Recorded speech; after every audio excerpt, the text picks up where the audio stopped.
Maybe the president goes to LBJ's library, commemorates, he was going to receive an award and commemorate the 1964 Civil Rights Bill, and then maybe he does what Johnson did and hand off the gavel. Earlier this week on this program, I speculated that if Biden's going to step down, whether voluntarily or not, it'll probably happen next week during the Republican convention. It would be a great way to sort of suck the oxygen out of the room and draw attention from what should be a pretty upbeat and positive week for Trump and whomever his running mate might be. Well, imagine our surprise when last night on CNN, Paul Begala basically said the same thing. The president pointed the way to his speech Monday in Austin, my hometown, at the LBJ Library. Lloyd Doggett, the congressman from Austin, is the first one to call for President Biden to give up the nomination. And he has suggested maybe the president goes to LBJ's library, commemorates, he was going to receive an award and commemorate the 1964 Civil Rights Bill. And then maybe he does what Johnson did and hand off the gavel. So that's already what some Democrats are starting to say. Fascinating. Well, let's start with that. Elaine, is it far-fetched to think that this might be the path that they take, especially in the spirit of LBJ, who famously did not run for a second term that he was entitled to run for?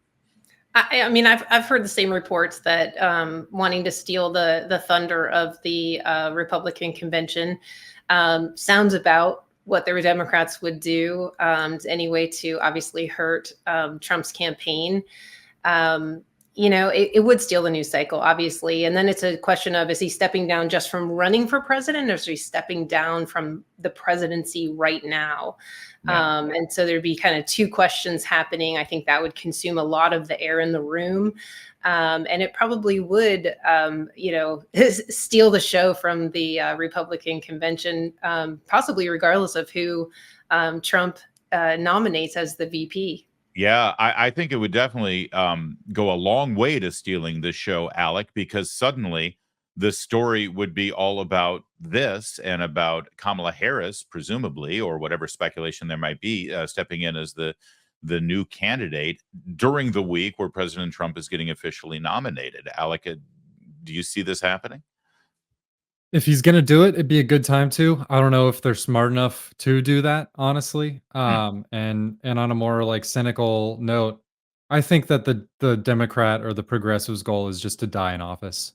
Honestly, I don't know if I can see Joe Biden stepping down. And on a perhaps more selfish note, I don't know if I want him to step aside and let somebody else, perhaps more qualified and more effective, run for president, because otherwise it's going to be a real walk in the park in November for Republicans. Yeah, it is kind of ironic that most of the Trump people after yesterday's press conference were like, yeah, he hit it out of the park. Don't change a thing there, Democrats. Stick with your guy.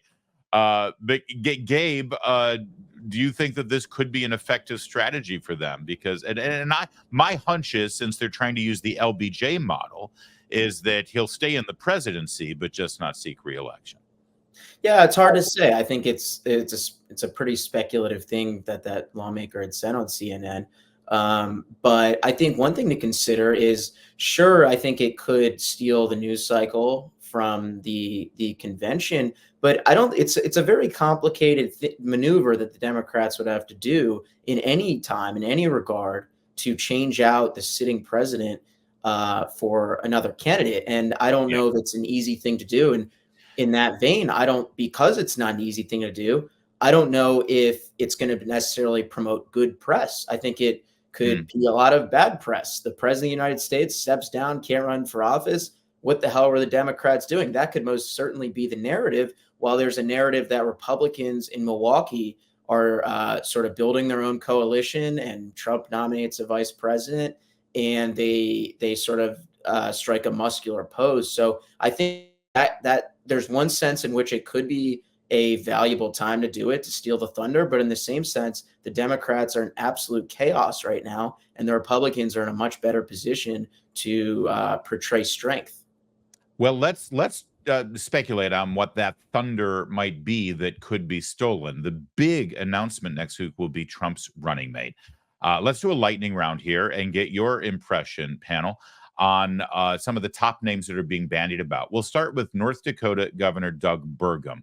Elaine, from your perspective, Job Creators Network perspective, would you be happy with a Vice President Burgum? I am a Burgum fan. I think that he's a really interesting candidate, and I think he brings a lot to the table for another Trump administration. I'm not sure that he would be the vice president pick, more for the populist side of things, and that he doesn't have a lot of national name recognition in knowing who he is. I also don't think he brings a state to the table. I mean, it's already there essentially. So I sort of look at what a candidate brings to the table, statewise or vote-wise. Yeah, I hear you. Although the whole bring a state to the table thing seems to have gone by the wayside lately. What with Pence, that was a state was already in, and Kamala Harris with California. Gabe, what do you think of Doug Burgum? I hear a lot of guys your age think that he's kind of a cool dude. I think that Doug Burgum, he brings executive experience. He's the governor of a state. He's worked in business for a long time, so he's a longtime businessman. As far as I guess what else he brings to the table, I would say I think that it's kind of I don't know. I think the vice president not exactly is a role that really is all that instrumental. It's very much a figurehead, and I think Donald Trump might very much prefer someone like that who it maybe, Doug Burgum not being a nationalist populist. I don't know if that really matters for Donald Trump. Donald Trump really just wants someone who perhaps can sit in his shadow. Now, of course, there's other candidates where maybe we're going to get into the other candidates in a sec, but I think your answer is actually perfect for Doug Burgum. It's like, hey, he's a businessman. He seems like an okay guy. Yeah, I got nothing else, right? I mean, that's one of the downfalls, I think, Alec, is that he's so vanilla. He's kind of a blank slate, honestly, kind of able to be molded into whatever is needed, which Trump might like. I think what Doug Burgum has going from the most is that he looks a little bit like George Washington, and I think that'll help the Trump campaign out, just in that regard specifically. The Doug Burgum look, that's our own Katie Pavlich, by the way, at Town Hall, who spearheaded that, and we're so proud of her for that one. I will throw this out there because I say, well, there's no downside. There is one downside with Doug Burgum. The Democrats want to make abortion topic number one between now and Election Day. North Dakota, under Doug Burgum, actually happens to have one of the most restrictive abortion laws that have been signed in. So it actually creates a target there, something that Donald Trump has been trying to thread a needle on for the general election. All right, let's move on to Marco Rubio, who shockingly is actually one of the top contenders too, considering kind of some bad blood during the 2016 primary between he and President Trump. But that seems to be water under the bridge now. Elaine, what do you think of the idea of Marco Rubio? Well, I think Marco Rubio kind of represents more establishment Republican. He is also my senator here in Florida. He brings obviously interesting perspective on the voters. He could be attractive to Hispanic voters, which at Job Creators Network, we believe that the Hispanic vote, whoever wins that is going to win this election. So I think he's got strong creds for being the VP pick. I will say I disagree that this time the VP pick for Trump is sort of unimportant as in past elections.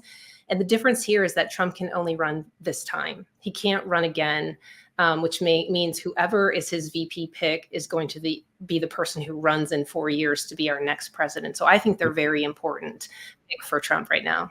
Well spotted. Donald Trump is basically selecting the immediate front runner 4 years from now for the nomination. You're right. Gabe, Marco Rubio is very strong on immigration, I would say, and that could be a strong pick.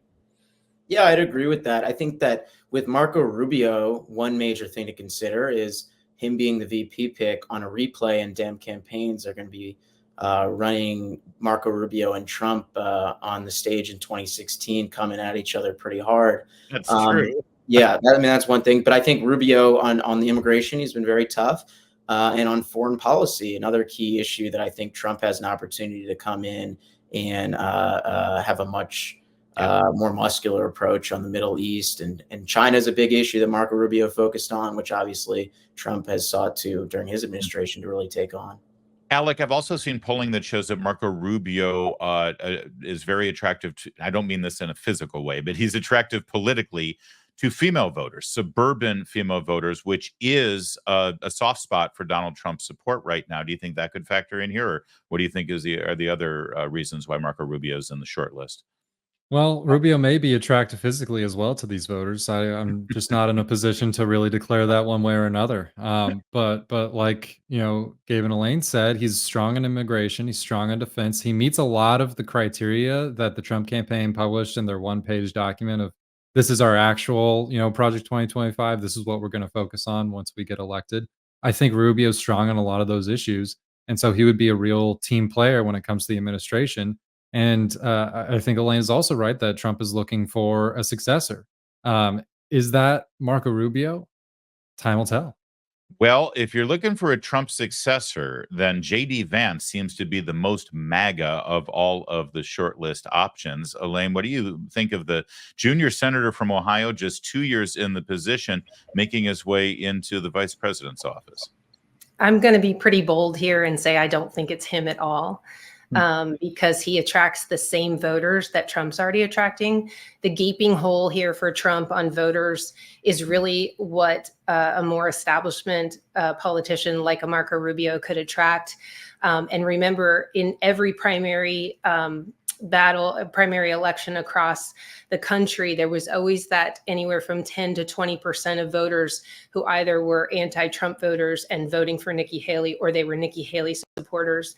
And so looking to fill that gap, which I believe Mike Pence, what he brought to the table in 2016 was he was bringing the evangelical Christians to the table for Trump, and he needed that at the time. So I'm looking at what gaping hole there is for Trump, and then maybe a gaping hole is an exaggeration, but what he needs to fill. And I think it's not going to be another Trump-like candidate on the ticket with him. Yeah, I think that's a good point. Anybody who's going to vote for Donald Trump, or anybody who's already there for Donald Trump is already there for J.D. Vance as well. Does J.D. Vance, Gabe, you think, bring new voters to the table, or is Trump more interested in just somebody who's in line with him as much as possible and loyal? Yeah, I think that was a good point, which is that J.D. Vance does attract a lot of these same similar voters. In some respects, he's more to the right than Trump on certain issues. I believe on abortion, he's more to the right than Trump. So I don't know if J.D. Vance attracts minus that issue, necessarily different voters. But that is to say, if Trump is viewing the vice president as someone he wants to sort of crown as a successor, or if that's a phenomenon that's legitimate, then perhaps J.D. Vance would be a more probable person than Marco Rubio or Doug Burgum. I don't know if I really envision Doug Burgum being president. I could be wrong. Marco Rubio, I don't really know if I also see that either, but I could also be wrong. So, Alec, what do you think of the J.D. Vance option? I think JD, if JD's the pick, it's a successor pick. I think if that's the move, then Trump wants to be the king and the kingmaker. I honestly don't know if the Trump campaign is really all that concerned about bringing in a new voting bloc. They're on the rise with Hispanic Americans. They're on the rise with Black Americans. And if they're targeting these top three folks, they don't really need Vance to deliver Ohio. They don't really need Rubio to deliver Florida. And so if it's going to be a VP pick based on a successor and ensuring the Trump legacy, then I think Vance is the man. I always come from the school that whoever the media is talking about as the short list is actually a distraction, and the real running mate is someone they're not even talking about. Let's throw some wild cards out there real fast. Tim Scott, who had been talked about months ago, you never hear his name anymore. Tulsi Gabbard was someone who was talked about quite a bit, and she's not really even a Republican. Glenn Youngkin suddenly, I think, is emerging as a real contender out of Virginia. I'll let you guys pick whichever one you want, or your own suggestion. We'll start with you, Elaine. Well, I agree with you. I think that we are going to see Trump be Trump and throw us a curveball on his VP pick. And so the three that are being highlighted right now probably will not be his VP pick. I'm a Glenn Youngkin fan. I think that Glenn Youngkin brings a lot to the table. He brings this potential state of Virginia, which I think Trump would win the election if he won Virginia. He also brings that voting bloc that supported Nikki Haley to the table. And he's just well liked, and he's a businessman. He's not an establishment politician in that regard. And then a little less likely, but I still am holding sort of not out hope, but thinking that it could happen as the real curveball is Nikki Haley herself. Wow, that would be a stunner. Gabe, you have a wild card here that you want to choose from? I would say I'll throw out Ben Carson. I think Ben Carson here comes back into the national spotlight after his retreat following the Trump administration. That would be an interesting pick. But I would say a more serious pick that I think that Lane just mentioned, Glenn Youngkin, which has been thrown out. I think Glenn Youngkin is he's very popular in Virginia and has delivered on a lot of issues there, including on abortion and some other issues that have been important to the conservative base there. So I would say Glenn Youngkin, throw out Carson, and maybe that Biden-Trump unity ticket that Biden alluded to. I think that this finally might be the opportunity we can, get that. So. All right, Alec, what's your wild card? Shock the world. It's going to be Tucker, isn't it? No, my wild card pick is Senator Tom Cotton. Oh, wow. Yeah. I think serious dark horse right there. It is a dark horse, but I've heard his name and Mike Pompeo's name just sort of whispered here and there, and it was announced that Mike Pompeo will be speaking from the main stage. Listen, I'm trying to read the tea leaves here. It's been announced that Donald Trump Jr. will be introducing the running mate, and he seems really on board with J.D. Vance. I'm not making a prediction, but here's what I'll say. Elaine is 100% right. Glenn Youngkin is a game changer for this campaign. He does put Virginia, it's already in play, but he locks it in, makes Biden and the Democrats spend money in a place where they can't afford to have to protect. And frankly, he appeals to those women suburban voters. That's how he won Virginia. First Republican to do so since 2009. That's his story. And if Donald Trump can figure out a way to work together with Glenn Youngkin, a successful businessman, that basically blows this entire election map up in his favor.